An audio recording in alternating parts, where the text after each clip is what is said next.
chers amis de la pétanque. Dans cette vidéo, nous vous montrons l'état des lieux. Comme pour toutes celles qui suivront sur les mouvements, nous partons d'un modèle technique qui crée de bonnes conditions pour un jeu réussi pour la majorité des joueurs et joueuses. Bien entendu, de nombreuses études constituent la base de nos descriptions et le savoir-faire des entraîneurs sur le terrain est pris en compte. Néanmoins, nous savons tous que même les joueurs de pétanque les plus performants peuvent adopter une attitude différente. Nous ne sommes pas tous égaux et nos conditions et possibilités physiques font que nous pouvons développer des modèles de mouvement très individuels.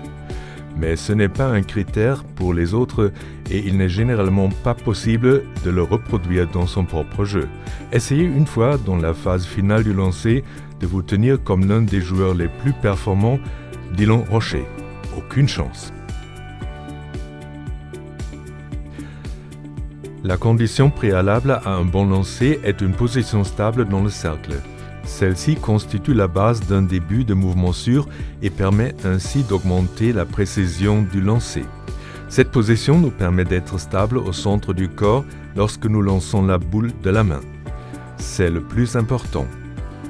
Nous devons être stables dans ce que l'on appelle le centre de gravité du corps ou le powerhouse que l'on connaît dans de nombreux sports.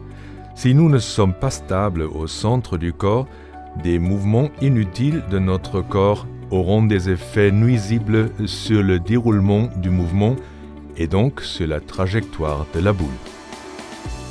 Sur le plan technique, les deux pieds sont fermement posés sur le sol en cercle, l'un à côté de l'autre ou, pour les droitiers, le pied droit est légèrement décalé vers l'avant. Le pied gauche peut également être décalé et placé légèrement en arrière et à l'extérieur. C'est à chacun et chacune de faire ses propres essais. Inconsciemment, nous déplaçons notre poids sur le pied droit lors du mouvement, presque imperceptible pour les droitiers. Cela nécessite une position stable.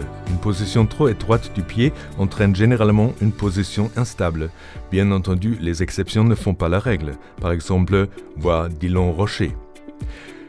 Il est tout simplement plus difficile de garder son équilibre avec les pieds serrés. Il en va de même pour le lancer en position accroupie. On trouve une position stable en ayant les deux pieds sur le sol, qu'il s'agisse d'un pied sur la plante ou sur la pointe des pieds ou des deux pieds sur la pointe des pieds. Il s'agit d'être stable en équilibre. Un écartement des jambes ou une grande force musculaire peuvent permettre de stabiliser cette position. Cela est toutefois trop exigeant pour beaucoup. Une alternative possible est de se tenir à partir d'une position semi-accroupie. Si je ne peux pas m'asseoir de manière stable en position accroupie, une autre position de lancer est plus judicieuse. Jouer en position accroupie est un plus mais pas une obligation. Nous aborderons les avantages dans une autre vidéo.